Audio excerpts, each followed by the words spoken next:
ఇది మొదటి లేయర్. ఇందులో కేవలం 3 లేయర్స్ మాత్రమే ఉంటాయి.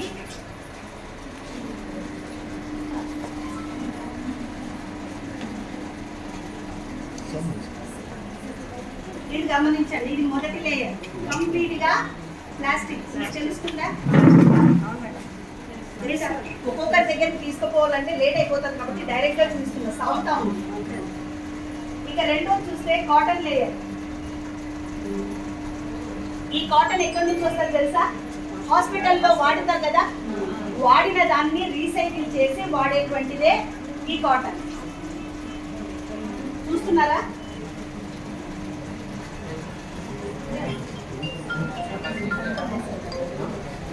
ఇక మూడో లేయర్ కూడా కంప్లీట్ గా ప్లాస్టిక్. ఇది విస్పర్ కు సంబంధించి మీరు గమనిస్తున్నారు, అబ్జర్వింగ్ కెపాసిటీ లేదు, అవునా? ఇక RWF ప్యాడ్ ను గమనిద్దాం. ఫస్ట్ లాకింగ్ సిస్టమ్ ఉంది. ఈ లాకింగ్ సిస్టమ్ ను తీసేస్తాను.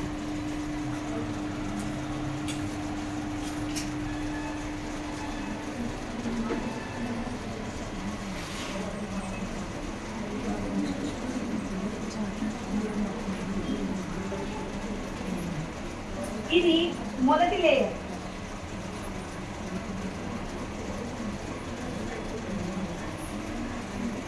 కాటన్ తడి లేదు, చూడండి. మనం పైన వేసినాము వాటర్, ఆ వాటర్ అసలు తేమే లేదు. బ్లూ కలర్ ఉంటుంది అని చెప్పినాను కదా, కెమికల్ అని. ఇందులో ఇది రెండో లేయర్. ఇది అక్కడ ఏ విధంగా చెడ్డ వాసన రాకుండా, బ్యాడ్ స్మెల్ రాకుండా హెల్ప్ చేస్తుందో ఇది కూడా అంతే. అట్ ద సేమ్ టైం దీన్ని ఆనియన్ చిప్ అంటాం. ఇది ఏం చేస్తుందంటే కంప్లీట్గా యాంటీబయాటిక్.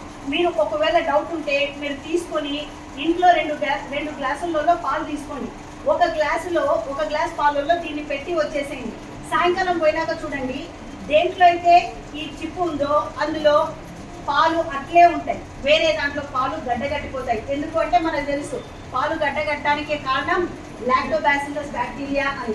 ఆ బ్యాక్టీరియా వల్ల ఆ పాలు గడ్డగడతాయి, కానీ ఆ బ్యాక్టీరియా రాకుండా మనకు తెలుసుకోవడానికి ఇది యాంటీబయాటిక్ లేయర్.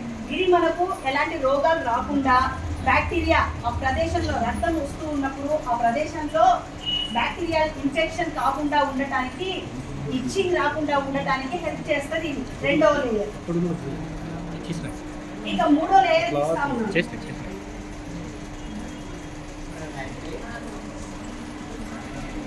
ఇది మాయిశ్చరైజింగ్ లేయర్ అమ్మా.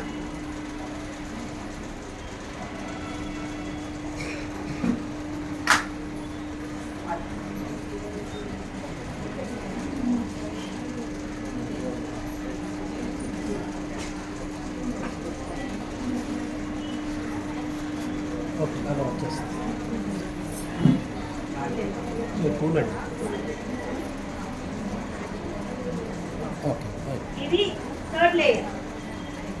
ఇది కూడా కాటన్. ఇది మాయిశ్చరైజింగ్ లేయర్, అంటే ఆ ప్రదేశంలో ఏమీ కాకుండా ఉండటానికి, మాయిశ్చరైజింగ్ ఉండటానికి. ఇది వచ్చేసి కూలింగ్ లేయర్. ఇది మన శరీరంలో ఉష్ణోగ్రత పెరుగుతూ ఉంటుంది కదా, రక్తం బ్లీడ్ చేస్తూ ఉన్నప్పుడు ఆ ఉష్ణోగ్రతను కంట్రోల్ చేయడానికి ఉపయోగపడేటువంటి లేయర్. అది నాలుగో లేయర్. ఇక ఐదో లేయర్ చూద్దాం. ఇది కాటన్ కాదమ్మా, ఇది పపాయా జెల్. పపాయా జెల్ ఇది మామూలుగా మీరు గమనిస్తే బ్యూటీ పార్లర్ కు పోయే అలవాటు ఉంటే, బ్యూటీ పార్లర్లో పోతే ఈ పపాయా జెల్ను వాడుతూ ఉంటారు ముఖానికి. అదే ఇక్కడ వాడుతూ ఉన్నటువంటి పపాయా జెల్. కాబట్టి కాటన్ కాదు, ఇది పపాయా జెల్. తర్వాత ఇది మీరు గమనిస్తే చూడండి, నా చెయ్యి తడి లేదు, కంప్లీట్ గా అబ్జర్వ్ చేసుకోండి. 120 ml మా వాటర్ మీరు చేతిలో పట్టుకోండి. టోటల్ గా 120 ml మనం వాడినాము, అయినా కూడా కొంచెం కూడా లీక్ కావట్లేదు.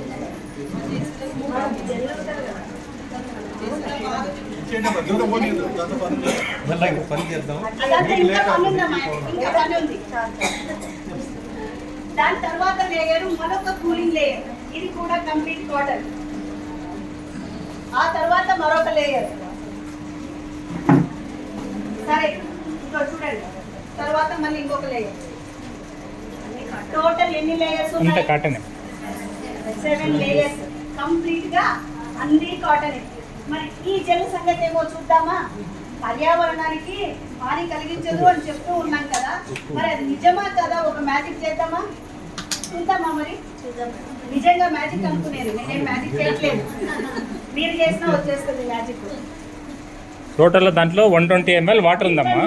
20 ml నీళ్ళని కలిపినాము, అయినా అయినా తడిలేదు. ఇంకా వేస్తాం, ఇంకా కొంచెం వాటర్ వేస్తాము, అప్పుడు ఏమవుతుందో చూడండి. చాలే 10 ml వాటర్ ఉన్నాయి.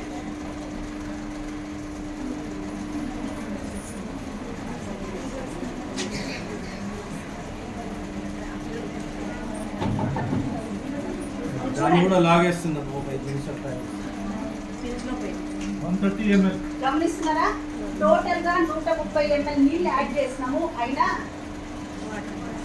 మీరు టైం ఇస్తే అమ్మా, మీరు టైం ఇస్తే 150 ml ని అబ్జర్వ్ చేస్తాం. హ్యాపీగా 1 డే ఫర్ డే ఒక ప్యాడ్ ఒక వాడచ్చు. 24 గంటలకు ఒక్కొక్క లేయర్ కూడా ల్యాబ్ లో టెస్ట్ చేయడం జరిగింది. ఈ టెస్టింగ్ లో మామూలుగా అసిడిక్ కాదు, బేసిక్ కాదు, అంటే ఏమంటారు దాన్ని, రసాయనాలతో లేదు అనడానికి, న్యూట్రల్ అన్నమాట. ఇప్పుడు దీన్ని నీటిగా మారుతామా? భూమిలో ఉప్పు ఉంటుంది కదా, భూమిలో ఉప్పు ఉంటుంది కదా, మనం వాడిన తర్వాత ఏం చేస్తాం? ప్యాడ్స్ ని పడేస్తాం. ఎక్కడ పడేస్తాం?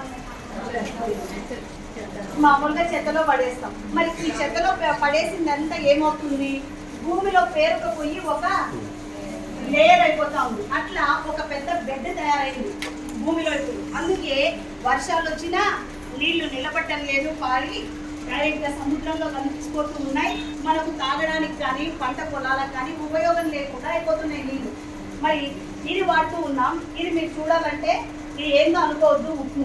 ఉప్పు ఎవరైనా టేస్ట్ చూడాలనుకుంటే చూడొచ్చు. మీకు డౌట్ ఉంటే నేనే కొంచెం వేసుకొని చూస్తాను.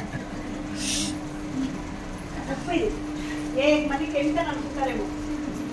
వీళ్ళల్లో ఎవరైనా ఒకరు చూడండి మేడం, మనమే వేసుకుంటారా? చూడండి మేడం, సాల్ట్ మనం డైలీ ఇంట్లో వాడుకునే సాల్ట్ చూడండి, మా బీపీ ఉంటే మళ్ళీ ఎక్కువ. మరి తర్వాత మమ్మల్ని చూసుకుంటారు. మనమే వేసుకుంటే ఏమో అనుకుంటారు మేడం. సరే, ఇది చూసినారు కదా. ఇప్పుడు దీంట్లో ఉప్పు కలుపుతా ఉన్నాం. ఇంకా కొద్దిగా వేయండి.